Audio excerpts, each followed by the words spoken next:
Hi అండి. Hello. Welcome to సత్వ సాధన. So, సత్వ సాధన అంటే సత్వ అంటే ఒక క్లారిటీ. అంటే ఒక అవగాహన. సో, మనము ఆన్ గోయింగ్ టాపిక్ ఏందంటే స్వేచ్ఛ, వస్త్రధారణ, ధర్మం. సో, స్వేచ్ఛ అంటే ఫ్రీడమ్. వస్త్రధారణ అంటే అటైర్. ధర్మం అంటే రైటియస్‌నెస్. సో, మన ఇష్టం వచ్చిన బట్టలు మనం వేసుకోవచ్చా? లేదా? ఫ్రీడమ్ అంటే స్వేచ్ఛకి ఇది రెస్ట్రిక్ట్ చేస్తే స్వేచ్ఛ పోయినట్టా? లేదా? ధర్మం అంటే ఏంది? What is righteousness? ధర్మానికి, స్వేచ్ఛకి లింక్ ఏంది? అనేది మనం ఈరోజు డిస్కస్ చేసుకుందాం. So, no more controversies. Just enlightenment కోసం. సో, ఫస్ట్ ఒక చిన్న కథ చెప్తాను. ఒక ఆశ్రమం ఉంది. ఒక గురువు, శిష్యులు అందరూ ఉన్నారు. అక్కడ ఆశ్రమానికి వెలుగిచ్చేదానికి ఒక దీపం ఉండేది. సాయంత్రం రాంగానే దీపంలో కొద్దిగా నూనె వేసి, దానికి ఒక చిన్న ఒత్తేసి దాన్ని ఎలిగిచ్చేవాళ్ళు. అందరూ ఆ దీపం చుట్టూ కూర్చునేవాళ్ళు. ఒకరోజు శిష్యుడు అన్నాడు, "దీపం వెలుగుని ఇంకొద్దిగా పెంచుదాం. వెలుగు ఎక్కువైతే అంధకారం పోతుంది గదా! అందరికి బాగా కనపడుతుంది గదా!" అని జెప్పేసి. ఆ రోజు నూనె ఎక్కువ పోసాడు. ఒత్తి గూడా పెద్దదిగా పెట్టాడు. మొదట ఆశ్రమానికంతా ఎక్కువ వెలుగొచ్చింది. కానీ కొద్దిసేపటికి ఆ దీపంలో నూనె చిమ్మింది. నూనె కారింది. నూనె కారడం వల్ల మంటలంటుకున్నాయి. సో, ఆ తర్వాత గురువు ఏం జెప్పాడు అంటే, వెలుగు ఎక్కువైతే గూడా ప్రమాదమే. వెలుగు ఎక్కువైనా గూడా చీకటి పుడుతుంది. అతి స్వేచ్ఛ ప్రకాశం కాదు. అది గందరగోళం అవుతుంది. అతి స్వేచ్ఛ అనేది ప్రకాశం కాదు, గందరగోళం అవుతుంది. ఇంకో కథ చెప్తాను. అడవిలో ఒక పక్షి ఉండేది. దానికి పాటలు పాడడం అంటే చాలా ఇష్టం. రోజంతా పాటలు పాడుతూను ఉండేది. పెద్దగా పాడుద్ది. పెద్దగా పాడేది. ఇతర పక్షులన్నీ గూడా నిశ్శబ్దంగా ఉండేవి. కానీ ఆ పాటలు తనకు వచ్చు అని జెప్పేసి పాటలు పాడుతూ ఉండేది. ఒకరోజు ఒక వేటగాడు ఆ శబ్దం విని వచ్చి ఆ పక్షిని చంపేశాడు. సో, వ్యక్తీకరణ అనేది అవసరం. కానీ వివేకం లేకుండా వ్యక్తీకరణ చేస్తే అది ప్రమాదం అవుతుంది. వ్యక్తీకరణ లేకుండా మనం వ్యక్తీకరణ అవసరం. కానీ అది వివేకం లేకపోతే ప్రమాదాన్ని తీసుకొస్తూ ఉంటుంది. మనిషి చూసేది ప్రపంచం కాదు. తన మనసు అర్థం చేసుకునేదే ప్రపంచం. మనిషి చూసే ప్రతీది గూడా ప్రపంచం కాదు. తన మనస్సు అర్థం చేసుకునేదే ప్రపంచం. ఈ మాటతోనే మొదలుపెడదాం. మన చుట్టూ జరిగే ప్రతి విషయం, అది వస్తువైనా, వ్యక్తి అయినా, పరిస్థితి అయినా, మన కంటికి కనిపించేది కాదు. మనకు మనసుకు అర్థమైనది మాత్రమే నిజం. మనం అనుకుంటాం ఆ విధంగా.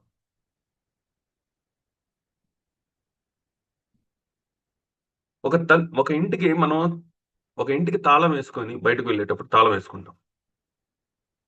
సో, అది భయం గాదు, తెలివి. ఎందుకంటే మనుషులు లేకపోతే దొంగలొస్తారు, దోచుకుపోతారు. అందుకని మనం కొంచెం జాగ్రత్తగా తాళం వేసుకుంటాం దానికి.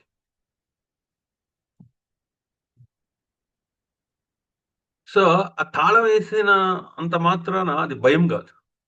అది జాగ్రత్త. సో, ఇప్పుడు ఒక గ్రామం ఉంది. ఆ గ్రామంలో కుటుంబం ఉండేది. వాళ్ళు చాలా స్వేచ్ఛగా జీవించేవాళ్ళు. ఓకే. మనకు భయం ఎందుకు అందరికి చెప్పేవాళ్ళు. మనం భయపడాల్సిన అవసరం లేదు. సో, ఒకళ్ళు మీరు కొత్తగా వచ్చారు ఈ గ్రామానికి. ఓకే. రాత్రిపూట పడుకునేటప్పుడు తలుపుకి తాళం వేసుకొని పనుకోండి అని చెప్పేసి అంటే, ఆ కుటుంబం అంతా నవ్వింది. మేమెవ్వరికీ భయపడము. మేము ధైర్యవంతులమే. మేమెవ్వరికీ భయపడాల్సిన అవసరం లేదు. దొంగలు లేరు, ఎవరు లేరు. దొంగలొచ్చినా గూడా మేము వాళ్ళని ఎదుర్కోగలుగుతాము అని చెప్పారు. ఆ రాత్రి వాళ్ళు తలుపులు తెరిచే పడుకున్నారు. దొంగ ఎవరు రాలేదు. కానీ ఆ కుటుంబంలో ఎవ్వరూ నిద్రపోలేదు. ప్రతి శబ్దానికి లేచి చూశారు. ప్రతి గాలి అలికిడికి కూడా భయపడ్డారు. మరుసటి రోజు తలుపుకు తాళం వేసుకున్నారు. నిద్రపోయేటప్పుడు తలుపుకు తాళం వేసుకున్నారు. ఆ రోజు ప్రశాంతంగా నిద్రపోయారు.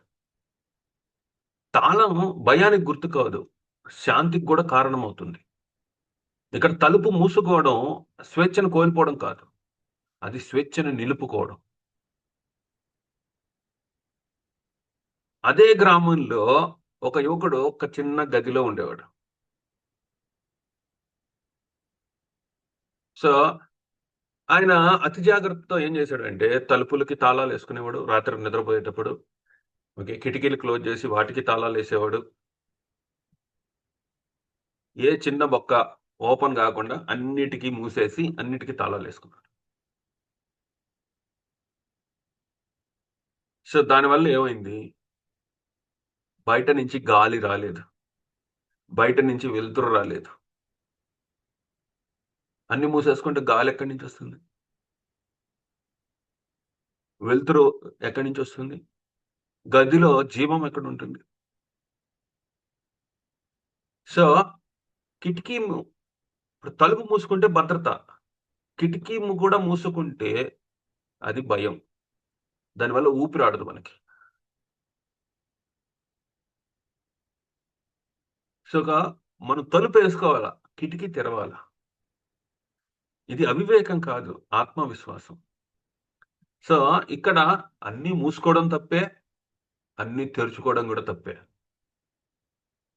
మరి నిజమైన జ్ఞానం ఎక్కడుంది? ఒకరు తలుపుకు తాళం వేశారు. మరొకరు కిటికీ తెరిచారు. 2 సరైనవి. జ్ఞానం అంటే ఒకవైపు ఎంచుకోవడం కాదు. 2 వైపుల్ని అర్థం చేసుకోవడం. స్వేచ్ఛ అంటే అన్ని తలుపులు తెరవడం గాదు. ధర్మం అంటే అన్ని తలుపులు మూసేయడం కాదు. ఏ తలుపు ఎప్పుడు తెరవాలో తెలుసుకోవడమే ధర్మం.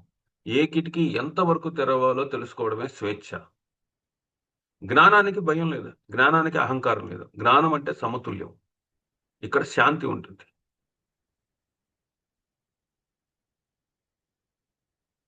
సమాజం మనం అనుకున్నట్టు పరిపూర్ణం కాదు. అందరికీ అన్నీ తెలుసు అని కాదు. అన్నీ తెలిసిన వాడు మాత్రం జాగ్రత్తగా నడుస్తాడు. ఇక్కడ స్వేచ్ఛ గురించి ఆలోచన మొదలవుతుంది. స్వేచ్ఛ అంటే అడ్డంకులు లేకపోవడం కాదు. దిశ తెలిసి నడవడం గదా! సో, నా బాడీ నా ఇష్టము అంటే స్వేచ్ఛ అంటే అడ్డంకులు లేకపోవడం కాదు. దిశ తెలిసి నడవడం. స్వేచ్ఛను మనం ఒక అర్థంలో బంధించేసాం. కానీ నిజానికి స్వేచ్ఛ అంటే ఏంది? భావ వ్యక్తీకరణ. ఎంపిక చేసుకునే హక్కు. భయం లేకుండా జీవించడం. మనకు స్వతంత్రం స్వేచ్ఛనిచ్చింది. అంటే ఏంది? అప్పటి వరకు భయపడి బతికేవాళ్ళం. ఇప్పుడు భయం లేకుండా బతుకుతున్నాం.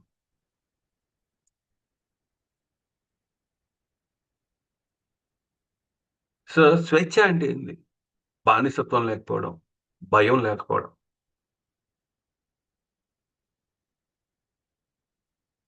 ఇది మగవాళ్ళకి కానీ, ఆడవాళ్ళకి కానీ. దుస్తుల దగ్గరే స్వేచ్ఛ ఆగిపోకూడదు. స్వేచ్ఛ అంటే వంటింట్లోంచి బయటికి రావడం. అందరితో మాట్లాడడం. నచ్చిన పని చెయ్యడం. ఎంపిక చేసుకునే హక్కు. వాళ్ళకిష్టమైనది ఎంపిక చేసుకునే హక్కు. భయం లేకుండా జీవించే అవకాశం. ఒక మనిషి స్వేచ్ఛ అంటే ఇంకొక మనిషిని దోచుకోవడం గాదు.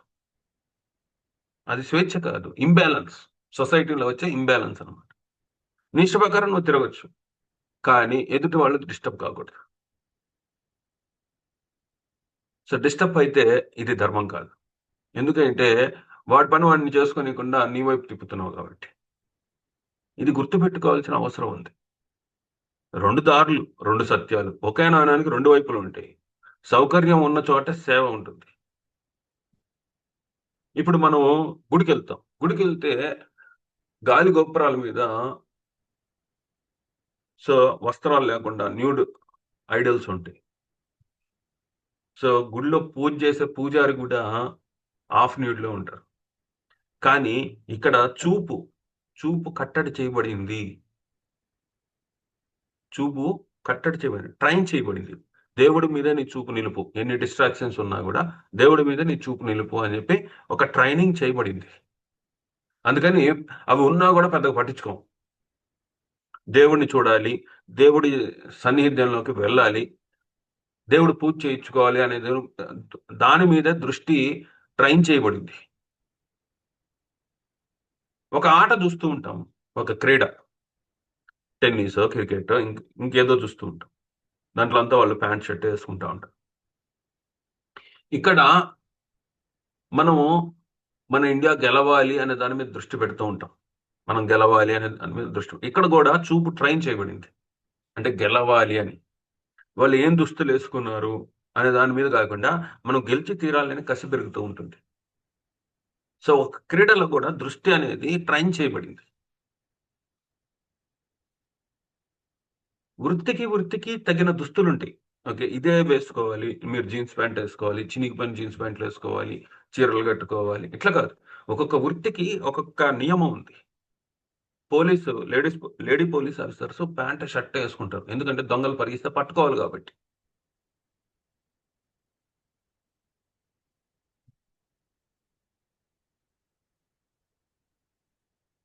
డాక్టర్స్, లాయర్స్ కోట్‌లేసుకుంటారు. కోటు. సో, అది వాళ్ళ వాళ్ళ వృత్తికి తగ్గ నియమం అది. టీచర్ చ్ సీర సా శారీ కట్టుకుంటారు. ఎందుకంటే వాళ్ళ వాళ్ళకి జ్ఞానోదయం చెయ్యాలి. స్టూడెంట్స్‌కి జ్ఞానోదయం చేయాలి కాబట్టి ఆమె అర్థవంతంగా ఉంటారు. సో, ఇక్కడ నెసెసరీగా అందరూ చీరలు కట్టుకోవాల్సిన అవసరం లేదు. వాళ్ళ సౌలభ్యం, వాళ్ళ వృత్తులు, వాళ్ళు చేసే బిజినెస్‌లు దానికి సంబంధించిన విషయాల్లో వాళ్ళు తగిన దుస్తులు యేసుకుంటారు. దాంట్లో మనం అర్థవంతం లేదు. ఓన్లీ మీరు పద్ధతిగా యేసుకొని ఆ వృత్తులు చేయాలంటే కష్టం అది.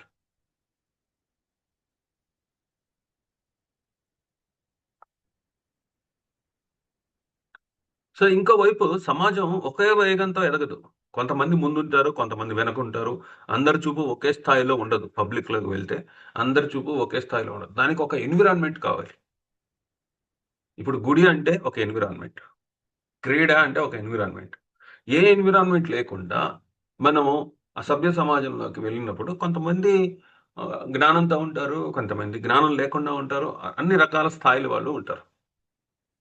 సో, గుడికొచ్చే వాళ్ళందరూ భక్తితో వస్తారు. క్రీ క్రీడలు చూసే వాళ్ళందరూ గూడా గెలవాలి అనే కసితో ఉంటారు.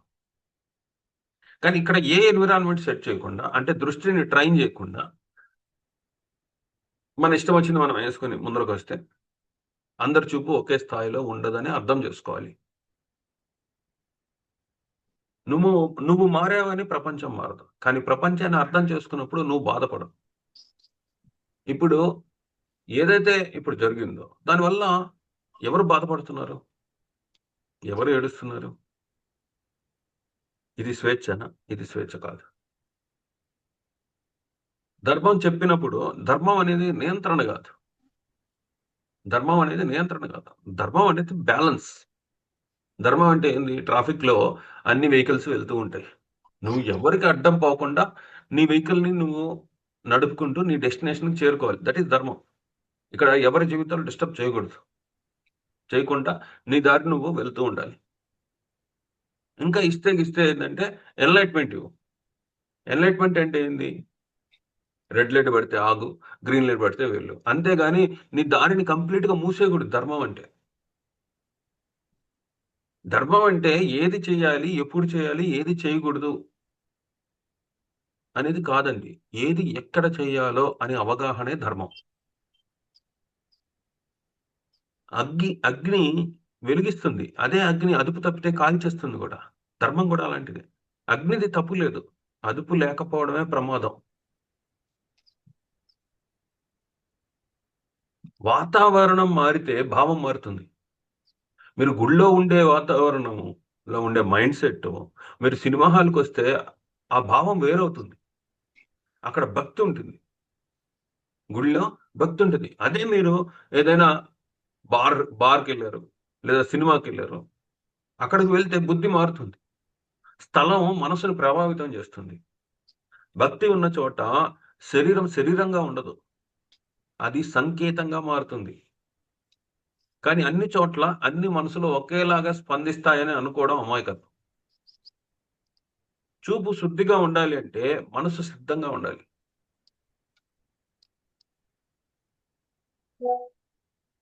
వంటింట్లో కత్తి అవసరం. కానీ ఆ కత్తిని నువ్వు బజార్‌లోకి తీసుకొస్తే అందరూ భయపడతారు.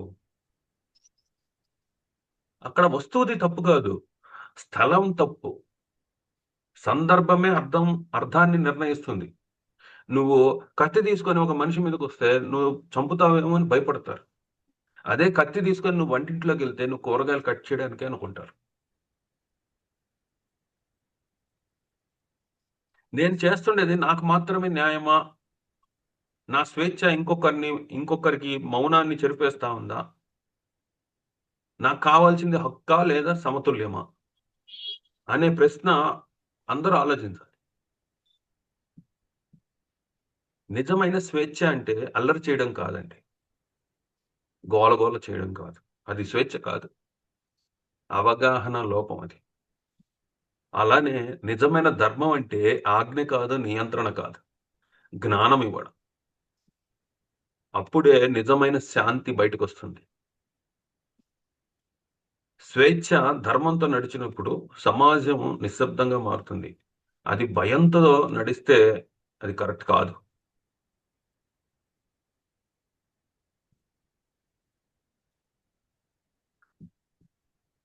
మీ ఇంటికి తాళం వేయడం సులభమే. ఓకే. దొంగ మనసు మార్చడం అనేది సులభం కాదు. ఓకే. ఇది చాలా సాధారణ ప్రశ్నలా అనిపించొచ్చు. కానీ ఇదే ప్రశ్న ఈరోజు మనం సమాజంలో ఎదుర్కొంటున్న అతి లోతైన సమస్యకి కేంద్ర బిందువు.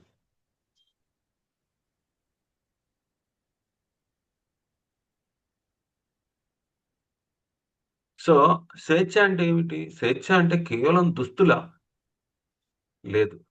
మాట్లాడే హక్కు, తినే ఎంపిక, ప్రయాణించే స్వేచ్ఛ, భయం లేకుండా బతకడమే స్వేచ్ఛ. జీవించడంలో ఎంపిక చేసుకోవడమే స్వేచ్ఛ. ఒకే ఒక్క అంశానికి స్వేచ్ఛ కట్టిపెట్టడం అసలు స్వేచ్ఛకే అన్యాయం జరిగినట్టు. మనకు నచ్చినట్టు ఉండే హక్కు మనకుంది. అవును, ఇది నిజం. సౌకర్యం, వ్యక్తిత్వం, పనితనం ఇవన్నీ కూడా ముఖ్యం. ఒక క్రీడాకారుడు తన ఆటకు తగ్గ దుస్తులు వేస్తాడు. ఒక ఉపాధ్యాయుడు తన పాత్రకు తగ్గ దుస్తులు వేస్తారు. ఒక వైద్యుడు, ఒక పోలీసు వాళ్ళ కన్వీనియంట్‌గా వాళ్ళు బట్టలు వేసుకుంటారు. ఇది నియంత్రణ కాదు. సౌలభ్యం, సౌకర్యం. కానీ మనం మన ఇష్టమైన డ్రెస్సులు మనం వేసుకొని తిరిగితే సమాజం నిజంగా సిద్ధంగా ఉందా? అందరి చూపు పరిపక్వతతో నిండి ఉంటుందా? ఓకే. మన ఇష్టం వచ్చినట్టు మనం తిరుగుతున్నాం. ఓకే. మనకొక ఫ్యామిలీ ఉంటుంది. ఓకే. సరే, ఒక పిల్లోడున్నాడు. తల్లి ఇష్టం వచ్చినట్టు తిరుగుతాంది. ఆ పిల్లవాడు స్కూలుకెళ్తే, your mom is very hot అంటే ఎలా ఉంటది ఆ అబ్బాయికి? అదే హస్బెండ్‌ని పట్టుకొని మీ వైఫ్ కత్తిలాగా ఉంది అంటే ఎలా ఉంటుంది? సో, హృదయానికి గాయం తగిలే స్వేచ్ఛ కాదు. స్వేచ్ఛ ఒకరికి వరం అయితే మరొకరికి అది భారం కాకూడదు. ఎందుకంటే మనం సొసైటీలో బతుకుతున్నాం. అడవిలో బతకటం లేదు. నా ఇష్టం వచ్చినట్టు నేను చేస్తాను అంటే జంతువు అయిపోతాం. అలా అని పూర్తిగా నియంత్రణ చేసి, ఓకే, పూర్తిగా దాన్ని నియంత్రణ చేసేసి, ఇలానే ఉండాలి. నీకిష్టాలకి నాకు సంబంధం లేదు. ఇలానే ఉండాలని తొక్కేయడం గూడా కరెక్ట్ కాదు. ధర్మం అంటే నియమాలు కాదు. ధర్మం అంటే బ్యాలెన్స్.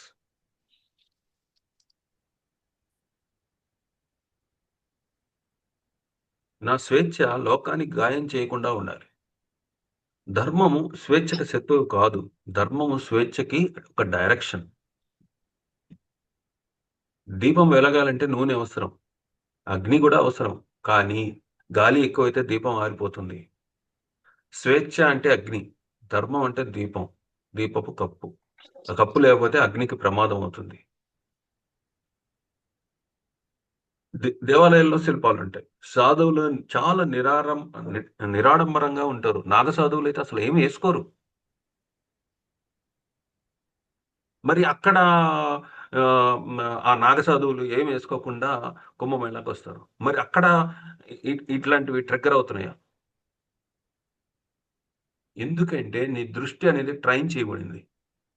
ఆ వాతావరణం భక్తిమయం. అక్కడ చూపు శుద్ధి అవుతుంది. అదే విషయం అన్ని చోట్ల వర్తిస్తుంది అనుకోవడం కూడా మూర్ఖత్వం. మనుషుల మానసిక స్వభావాన్ని అర్థం చేసుకోవడం, పరిస్థితి, ఎన్విరాన్మెంట్ అనేది చాలా ముఖ్యం. ఎన్విరాన్మెంట్ భావాన్ని మార్చేస్తుంది.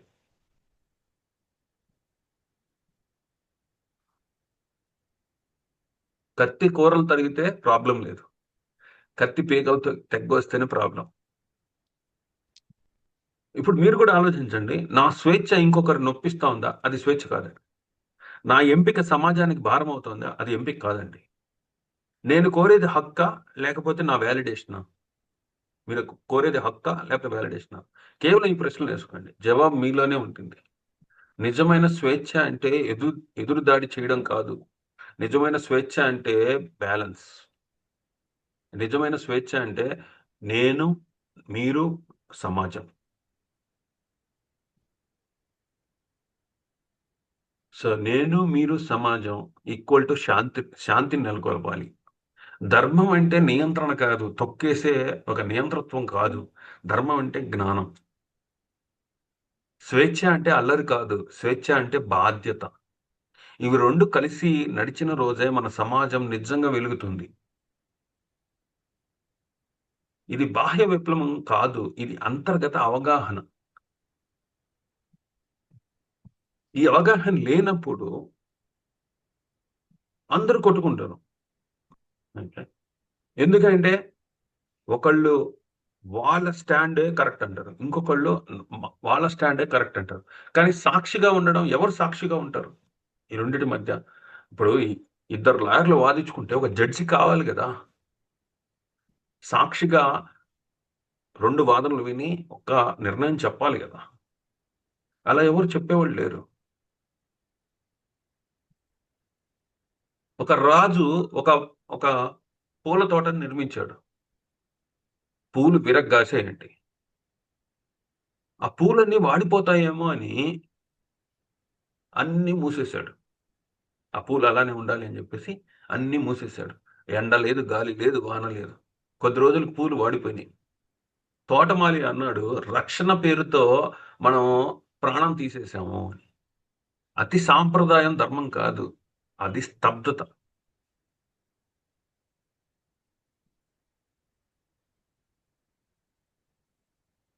ఇంకో ఎగ్జాంపుల్ చెప్తా. 2 చెరువులున్నాయి. 2 చెరువులున్నాయి. ఒక చెరువు పూర్తిగా తెరిచి ఉంది. అందరూ వచ్చారు. నీళ్లు ముంచుకొని వెళ్తూ ఉన్నారు. అక్కడే స్నానాలు చేస్తున్నారు. అది కొద్ది రోజులకి ఆ నీళ్లు కలుషితం అయిపోయినాయి. ఇంకో చెరువు పూర్తిగా మూసేశారు. దాన్నెవ్వరు తాకలేదు. కానీ అది గూడా కొద్ది కాలానికి పాడైపోయింది. నీరు వాడుకోవాలి.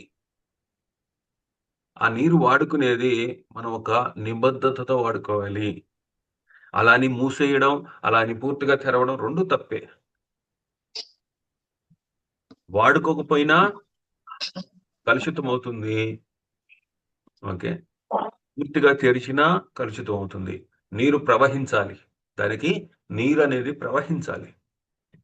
స్వేచ్ఛ అతి అయితే అగ్ని అవుతుంది. నియంత్రణ అతి అయితే శ్మశానం అవుతుంది. ధర్మం అంటే అగ్నికి దీపం. స్వేచ్ఛ అంటే దీపానికి వెలుగు. ఈ 2 కలిసి నడిచినప్పుడే మనిషి వెలుగుతాడు. సమాజానికి శాంతి వస్తుంది. సమాజం ఏదో గలబా చేసేసి, అది స్వేచ్ఛ, ఇది నా హక్కు, లేదు ఇది నియంత్రణ, ఇలా ఉండాలి అని శాసించడం కరెక్ట్ కాదండి. 2 వాదనలు తప్పే. ఓకే. 2 మంచి ఇంటెన్షన్సే కానీ డైరెక్షన్ లేదు. ఒకరిది తప్పు, ఒకరిది ఎక్కువ కాదు. 2 మంచివే. 2 దారులు మంచివే. కానీ డైరెక్షన్ లేదు. సో, ఇదండి నేను చెప్పాలనుకుంది. ఓకే. అర్థమైందనుకుంటాను మీకందరికీ. సో, నెక్స్ట్ సుబ్రహ్మణ్యం గారు మాట్లాడతారా? థ్యాంక్ యూ సార్ అవకాశం ఇచ్చినందుకు. అసలు ఫస్ట్ ఫస్ట్ మీరు చెప్పినప్పుడు సత్వ అనే దానికి నాకు ఇంతవరకు అసలు మీనింగ్ తెలియదు సార్. సత్వగుణం సత్వగుణం అంటే భగవంతుడికి సేవ చేసే గుణాన్ని పెంపొందించుకోవటమే సత్వగుణం అని చెప్పి నేను ఇన్ని సంవత్సరాల నుంచి అనుకుంటున్నాను అనమాట. అంటే పురాణాలు, పుస్తకాలు, లేకపోతే కనుక సినిమాలు అవే చెప్తాయి కదా, సత్వగుణం ఋషులు సత్వగుణాన్ని పెంపొందించుకో పెంపొందించుకో అంటారు. సత్వగుణము అంటే తపస్సు చేయటం, భగవంతుడిని మనసులో పెట్టుకోవటం అది అనుకుంటున్నారు. బట్ క్లారిటీ, అవగాహన అనేది సూపర్ పదం సార్ అసలు. అది చాలా చాలా బాగుంది.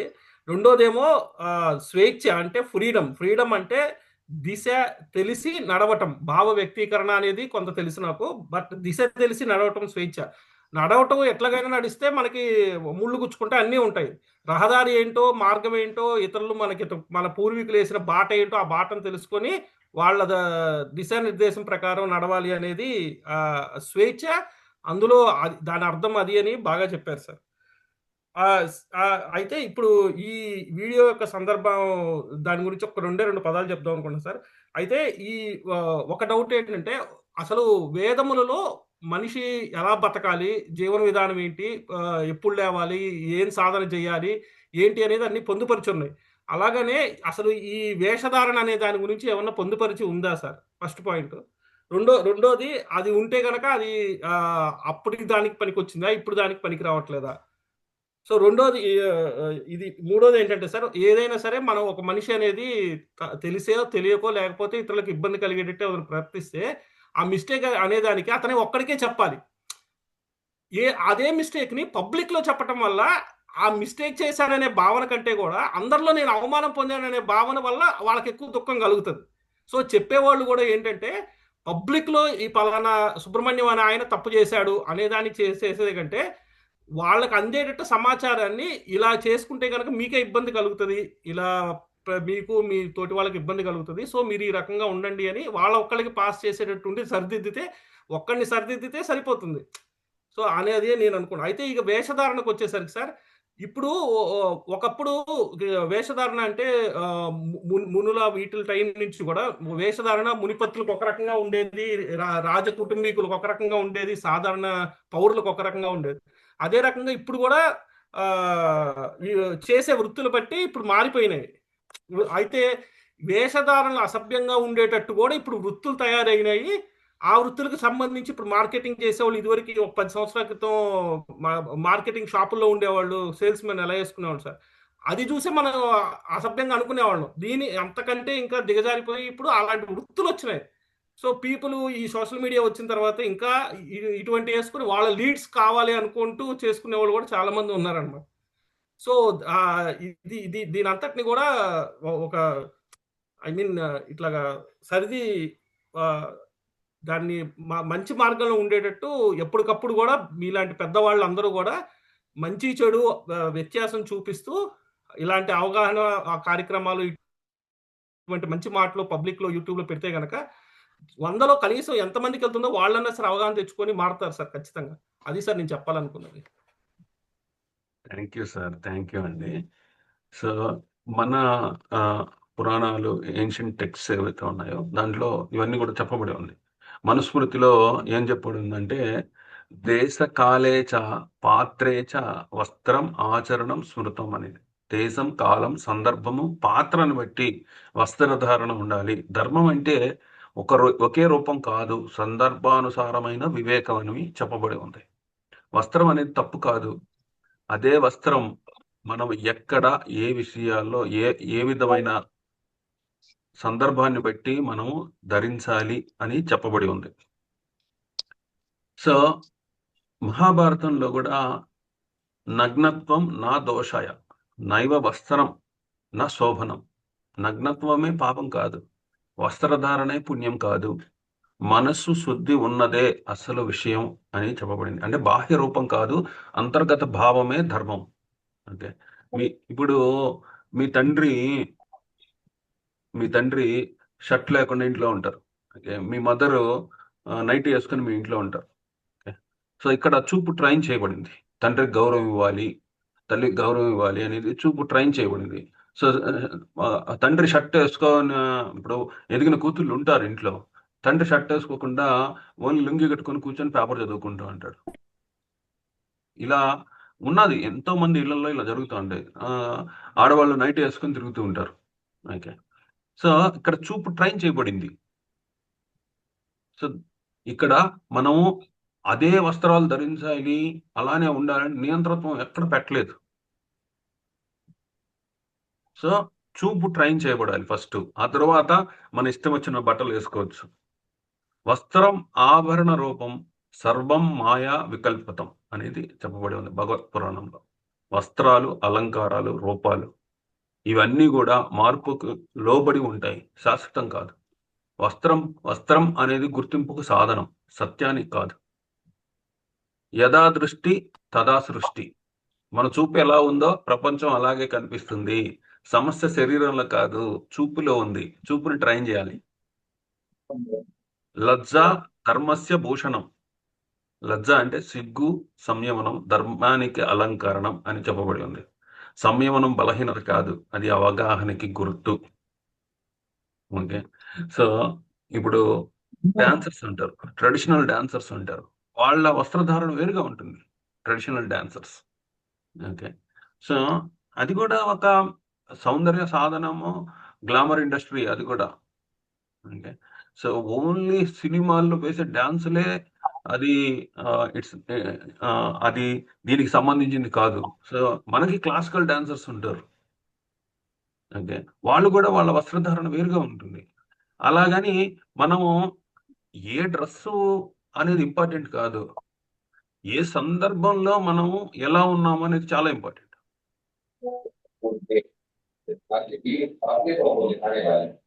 సో మనము లాస్ట్‌కి మనం యేసుకునే వస్త్రాలు ఏవైతే ఉన్నాయో, మనకి ఒక గౌరవం, ఒక గుర్తింపు తీసుకురావాలి.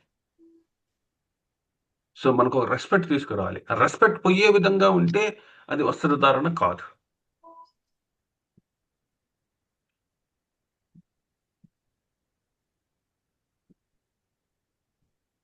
దేహో నాహం, భావో నాహం అనేది చెప్పబడి ఉంది. నేను ఈ శరీరం కాదు, నేను భావాన్ని కూడా కాదు. వస్త్రం శరీరానికి చెందినది, స్వేచ్ఛ ఆత్మకి చెందినది. శరీరానికి సంబంధించింది కాదు స్వేచ్ఛ, అది ఆత్మకి సంబంధించింది అని చెప్పబడి ఉంది. వివేకంతో ఎంచుకోవాలి, సందర్భాన్ని గౌరవించాలి, చూపును శుద్ధి చేసుకోవాలా. సో ధర్మం వస్త్రంలో లేదు, అధర్మం కూడా వస్త్రంలో లేదు. ధర్మం ఈక్వల్ టు అవగాహన, ఒక బ్యాలెన్స్, సమతుల్యం. ఈ రెండు ఉంటేనే మనము మన సమాజంలో మనం ఒక రెస్పెక్ట్ఫుల్గా బతకగలుగుతాం. ఇప్పుడు ఏదైతే మనం ఒక కాంట్రవర్సీ తీసుకొస్తున్నాం, దానివల్ల అందరికీ ఎన్లైట్మెంట్ కావాలి కానీ దుఃఖాన్ని తీసుకురాకూడదు. అది మీ పర్సనల్గా మీరు ఏడవకూడదు, సమాజంలో ఇంకొంతమందిని ఏడిపేయకూడదు. సో అది స్వేచ్ఛ. ఓకే. సో అది మీరు శాంతిని నెలకొల్పుతున్నారు మీ మాటల ద్వారా, మీ శరీరం ద్వారా. ఎవరికి ఇబ్బంది పెట్టడం లేదు. That is good. Okay. So మొత్తం నాగసాధువులు మీరు చూస్తే మొత్తం బట్టలు ఇప్పుకొని నాగసాధువులు చేస్తారు, కానీ అది భక్తి. ఓకే. సో ఇట్లా ఉండేటప్పుడు మన చూపు ట్రైన్ అయిన సందర్భాలు ఏవైతే ఉన్నాయో అక్కడ మనము చేయడం అనేది పర్ఫెక్ట్. ఓకే. సో మన ఇంట్లో కూడా మనం చూస్తూ ఉంటాం, తండ్రి బట్టలు వేసుకోవడం, ఓన్లీ లుంగి కట్టుకొని ఒక పేపర్ చదువుకుంటాడు. తల్లి నైట్ వేసుకొని వంట చేస్తూ ఉంటుంది. So we are trained. అక్కడ ఏ ప్రొవకేషన్స్ ఉండవు మనకి. కానీ అదే పబ్లిక్లోకి వస్తే ప్రొవకేషన్స్ ఉంటాయి. నవీన్ గారు చెప్పండి. సార్, మీరు చెప్పండి. ఇప్పుడు చెప్పిన దానికి ఒకటి అబ్జర్వ్ చేసిన సార్. ఇది డాన్సెస్ ప్రోగ్రాంలు ఉంటాయి కదా, అవి ఆ ప్రోగ్రాంలప్పుడు చిన్నపిల్లలు బిలో 8 years వాళ్ళు అట్రాక్ట్ అయిపోయి వాళ్ళతో పాటు డాన్స్ చేస్తున్నారు సార్.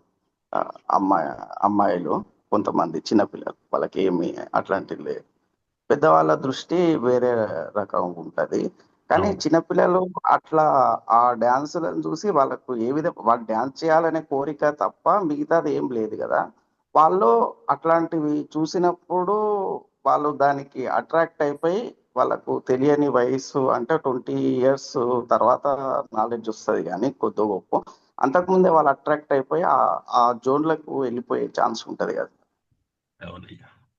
అంటే పబ్లిక్ గా ఏమన్నా జరుగుతున్నప్పుడు ఆ చిన్న పసి వయసులో ఓన్లీ డ్యాన్సే ఉంటది. కాకపోతే ఆ తెలియనితనంతోనే వాళ్ళు అట్రాక్ట్ అయిపోయి అవన్నీ చేస్తుంటారు. చాలా మంది ఇప్పుడు వాళ్ళు వాళ్ళ పర్ఫార్మెన్స్ చూపించుకోవడానికి ఇన్‌స్టాలో గాని, ఫేస్‌బుక్‌లో గాని చేసినప్పుడు మిగతా వాళ్ళు లైక్స్ కోసము, దాని కోసము కొద్దో గొప్పో గ్లామరస్‌గా కనిపిస్తే తప్ప మమ్మల్ని ఎవరు చూడరు, మాకు లైకులు రావనే ఉద్దేశంతోన దాన్ని ఫాలో అయితున్నారు సార్. ఇంకా చాలా మంది మంచిగా చెప్పేటి వాళ్ళని ఎవరు చూస్తున్నారు, అన్ని కొద్దిగా గ్లామరస్‌గా ఉండేటి వాళ్ళని చూస్తున్నారని చాలా కామెంట్స్ ఉంటాయి సార్. ఇక్కడ సొసైటీ ఎక్కడ పోతున్నట్టు అర్థం చేసుకోవాలి సార్. ఇంకొకటి వాళ్ళు ఇప్పుడు వేరే ఏదైనా చేస్తున్నప్పుడు కూడా ఆహ్, మనిషి మనిషి స్వభావంలో వాళ్ళు నిండుగా బట్టలు కట్టుకున్నప్పటికి కూడా మగవాళ్ళ చూపులు వేరే రకంగా చూస్తుంటాం కదా సార్.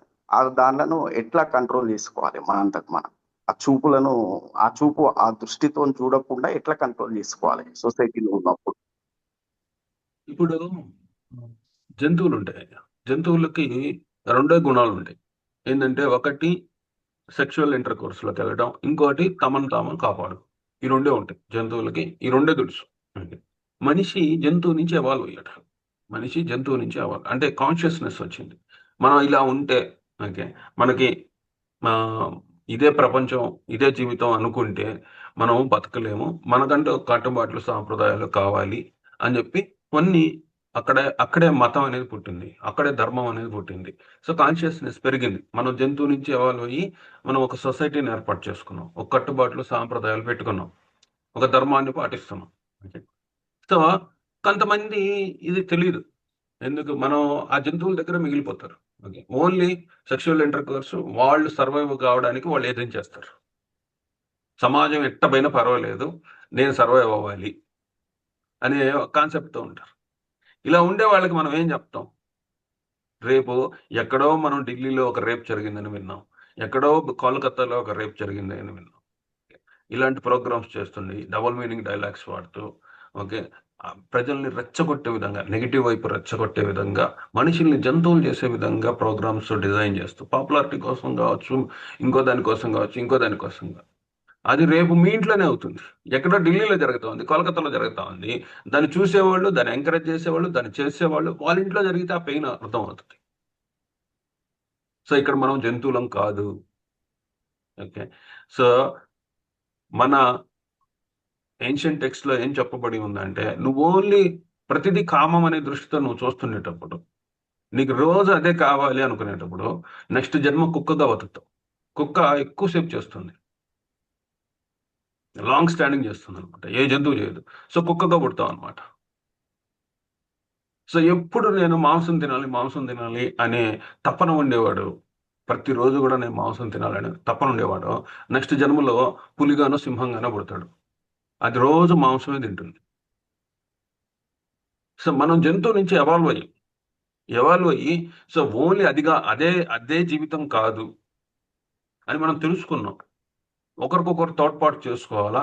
సో, ఒకరికొకరు చెయ్యి పట్టుకొని మనం అందరం ముందరికి వెళ్ళాలా. మనం ఒకళ్ళని తొక్కేసి కాదు.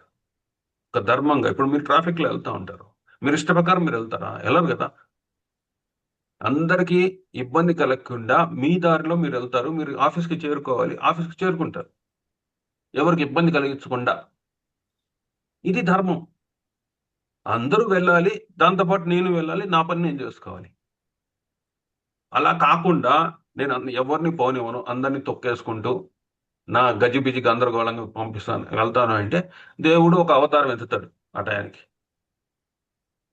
పాపం పండిన వేళ దేవుడు అవతారం ఎత్తుతాడు. అది మనుషుల వల్ల కాకపోతే దేవుడే వస్తాడు దిగి. వచ్చే అవతారంలో దాన్ని చేసిన వాళ్ళు, దాన్ని ప్రొవోక్ చేసిన వాళ్ళు అందరిని శిక్షిస్తాడు. ఇది మనకు చెప్తా ఉంది గదా! మనం చిన్నప్పటి నుంచి చదువుకున్నాం ఇవన్నీ. నెక్స్ట్ ఇంకెవరైనా చెప్తారండి? సార్ నేను చెప్పచ్చా?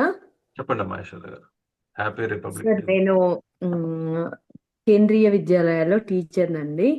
నేను మాక్సిమం డీల్ చేసే పిల్లలు ఏముంటారంటే సీనియర్ టీచర్స్ అని 9థ్, 10థ్ 14-16 ఇయర్స్ ఏజ్ మధ్యలో పిల్లలనే మాక్సిమం డీల్ చేస్తూ ఉంటాను. అప్ టు 8th దాకా బాగా ఉన్న పిల్లలు కూడా 9th వచ్చేసరికి హార్మోనల్ దీనితోని వాళ్ళు ఈ లవ్, ఎమోషను, ఎఫెక్షన్‌లు, బ్రేకప్‌లు వీటితో బాధపడుతూ ఉంటారు. సో, మాక్సిమమ్ ఈ లవ్ అఫైర్స్ పిల్లల్ని ప్రతి నిమిషము కేర్‌ఫుల్‌గా చూస్తూ, ఈ లవ్ అఫైర్స్ బ్రేక్ చేయటము, ఒక్కొక్కసారి పేరెంట్‌కి ఇన్ఫార్మ్ చేస్తే కొంతమంది రైట్ వేలో తీసుకుంటారు. మేడం మేము కేర్‌ఫుల్‌గా చూసుకుంటాము అని. కొంతమంది ఏంటంటే మీరు ఓల్డ్ ఫ్యాషన్డ్ మీకేం తెలియదు. ఇప్పుడు సొసైటీలో ఇదంతా ఓకే అని కూడా అంటారు. అలాంటి మెంటాలిటీ ఉన్నవాళ్ళు మాకు వాళ్ళతో ఇంటరాక్ట్ అవుతూ ఉంటాం కాబట్టి వాళ్ళకి తెలుస్తుంది కాబట్టి అలాంటి వాళ్ళని మేము పట్టించుకోము, వదిలేస్తాము. మీరు ఎలా అన్నా ఎళ్ళండి. ఎవరైతే పేరెంట్స్ పిల్లల్ని రైట్ డైరెక్షన్‌లో తీసుకెళ్ళాలి, పాపం తెలిసి తెలియని ఏజ్ ఎవరిని అనుకోవడానికి లేదు. ఇవాళ సొసైటీలో ఏంటంటే పేరెంట్స్ మాట వినే పిల్లలు 1% కూడా ఉంటారో ఉండరో అన్నమాట. ఆ పేరెంట్స్ కూడా వాళ్ళొచ్చి చెప్తూ ఉంటారన్నమాట. నా ఏజ్‌లో నేను మా పేరెంట్స్ మాట వినకుండా నా ఇష్టం వచ్చినట్టు నేను లవ్ మ్యారేజ్ చేసుకొని ఇల్లు వదిలేసి ఎళ్ళిపోయానండి. తర్వాత నా కండిషన్ ఇలా అయింది. నాకు ఈ ఒక్క పిల్ల, ఒక్క పిల్లాడు. నేనివాళ నేను చేసిన తప్పు నా పిల్లలు చేయకుండా ఉండాలని నేను కష్టపడుతుంటే కూడా చెప్పిన మాట వినట్లేదు, చదవట్లేదు. వాళ్ళని కూర్చోబెట్టి కౌన్సెలింగ్ ఇస్తాము, అన్నీ చేస్తాము. కానీ ఎక్కడ ఏమవుతుందంటే, ఒక పక్క వాళ్ళు ఇలాగా ఉంటే, ఇలాంటి డ్రెస్సులేసుకుంటే వాళ్ళేదో చాలా గ్రేట్ అని వీళ్ళని వీళ్ళు కూడా అదే కండిషన్‌లో ఇమాజిన్ చేసుకొని, ఆ పిచ్చి పిచ్చి డ్రెస్సులే మంచివని ఒక రకంగా చూస్తే ఈ సినిమాలు, సోషల్ మీడియా కూడా చాలా ఇంపాక్ట్ ఉంది సార్ సొసైటీ మీద. ఒకప్పుడు మనం డాన్సెస్ కంటే నీట్‌గా స్టిచ్డ్ డ్రెసెస్ వేసుకొని అన్నీ చేసేవాళ్ళం. అది చూడడానికి ఒక ఆహ్లాదకరంగా ఉండేది. ఇవాళ రేపు డాన్స్ అంటే అసలా ఒంటి మీద పీలికల్లాంటి డ్రెస్ వేసుకొని ఇదే డాన్సు అనే స్టేజ్‌లోకి మన సొసైటీ వచ్చింది. మనం ఎప్పుడైనా మన డ్రెస్సింగు ఎలా ఉండాలంటే చూసేవాళ్ళు రాంగ్ వేలో చూస్తారో, రైట్ వేలో చూస్తారో అది వాళ్ళకి వదిలేస్తాము. మనం ఎళ్ళే ప్లేస్ ఏంటి? మనం ఆ ప్లేస్‌కి ఈ టైంలో వెళ్ళొచ్చా లేదా? మనము ఒక ఫంక్షన్‌కెళ్తున్నప్పుడు నలుగురు ఉంటారు. ఫోటోగ్రాఫర్‌లుంటారు. బోలెడంతమంది మనుషులుంటారు. అక్కడ మనం రోల్ మోడల్‌గా ఉండాలి గానీ, ఎదుటి వాళ్ళతో చెప్పించుకొని ఆ ఫంక్షన్ యొక్క ఉద్దేశ్యం ఏంటి అనేది తెలుసుకోకుండా, మన ఇష్టమొచ్చినట్టు మనం వెళ్ళేసి, ఎవరో మనల్ని అనేదాకా మనం తెచ్చుకోకూడదు. ఇవాళ రేపు స్వేచ్ఛ, స్వాతంత్ర్యము అంటే అర్ధరాత్రి రోడ్ల మీద తిరగటం కాదు. ఇష్టమొచ్చినట్టు బట్టలు వేసుకోవటమే నేను స్వేచ్ఛ, స్వాతంత్రం అనను సార్.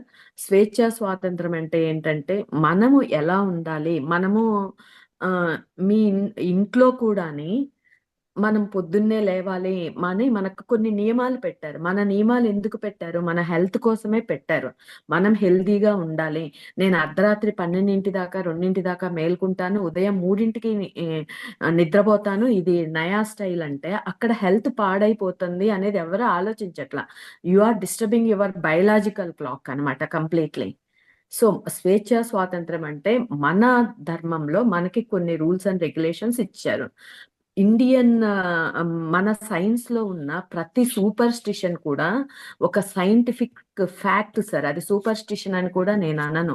అది ఒక ఆరోగ్యకరమైన జీవితానికి పెట్టిన రూల్ అన్నమాట. మనం ఆ రూల్‌ని ఏమని చెప్తున్నాం ఇవాళ అది చాదస్తము అది ఇదని పేర్లు పెట్టి ఆ రూల్స్‌కి ఇది చేస్తున్నారు. కానీ నేను నా స్టూడెంట్స్ అందరికీ చెప్తాను. మన ప్రతి మూఢనమ్మకం కూడా ఒక సైంటిఫిక్ ఫ్యాక్ట్. అందులో మనకి బోలెడంత సైన్స్ దొరుకుతుందని నాకు టైం దొరికినప్పుడల్లా ఒక్కొక్క ఎగ్జాంపుల్ తీసుకొని this is this, this is this అని ఎక్స్‌ప్లెయిన్ చేసేసి, మీరు రాంగ్ వేలో వెళ్ళకూడదు. మీ అమ్మా నాన్ననే మీకు గాడ్. మీకు ఏ ప్రాబ్లమ్ వచ్చినా మీ అమ్మా నాన్నకే చెప్పాలి.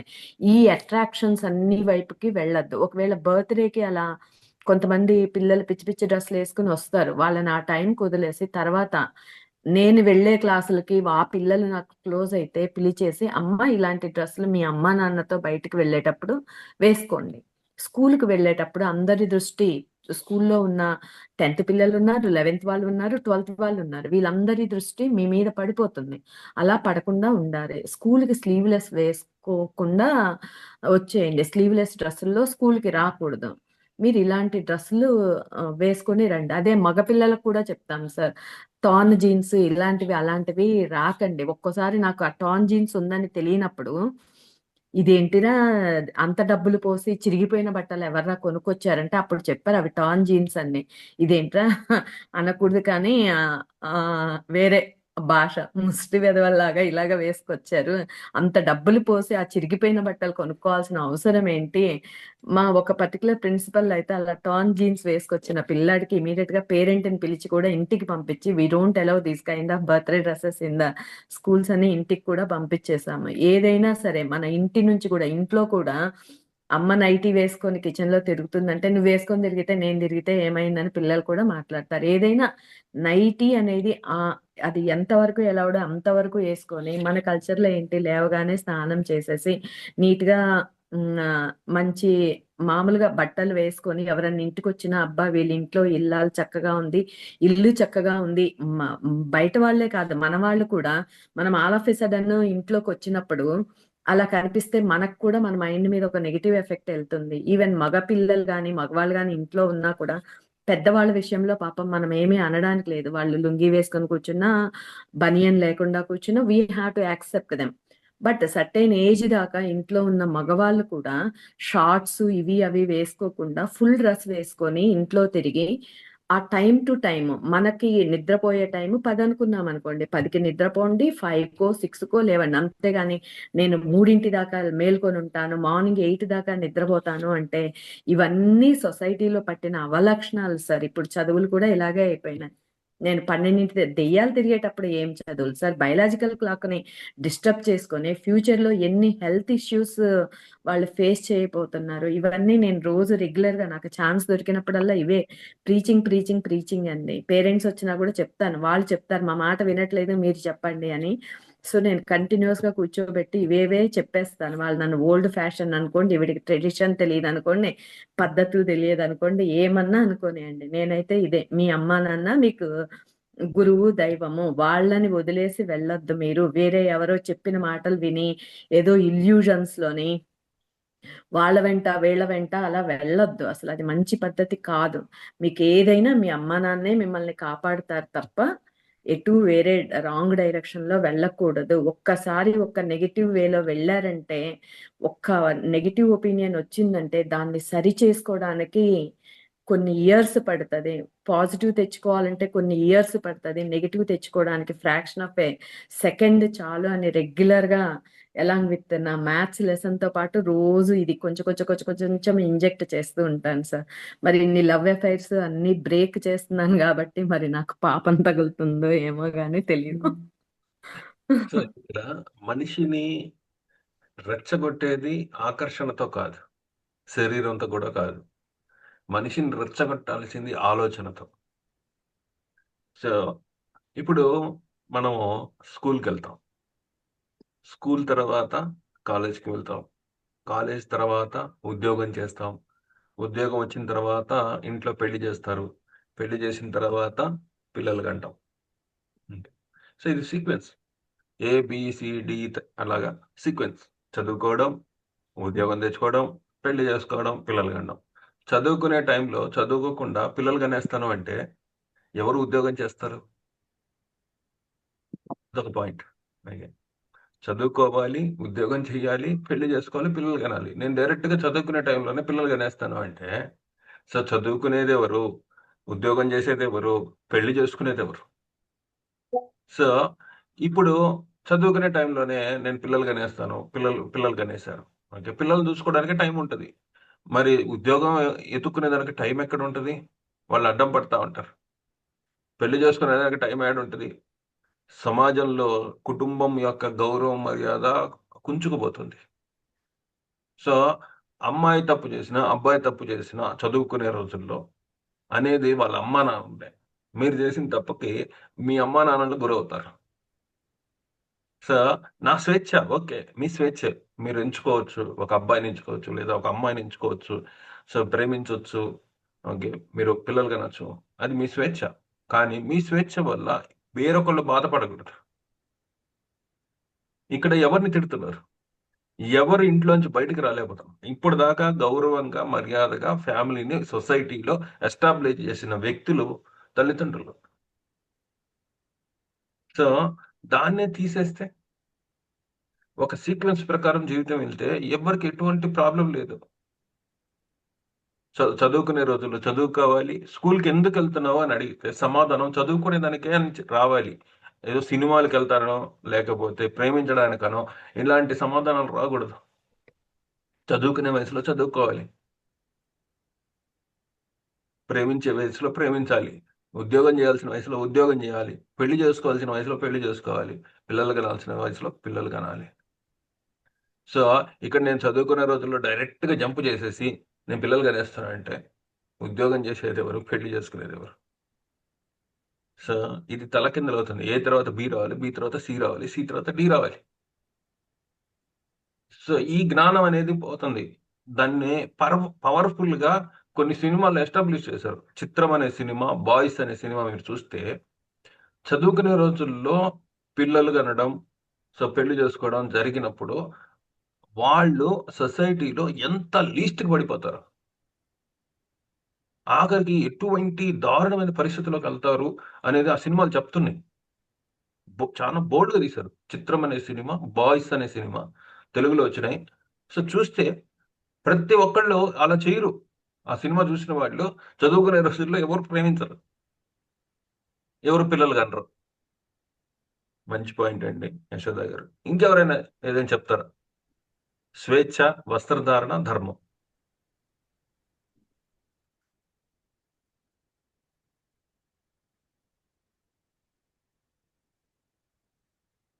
సుబ్రహ్మణ్యం గారు ఏదైనా చెప్తున్నారు?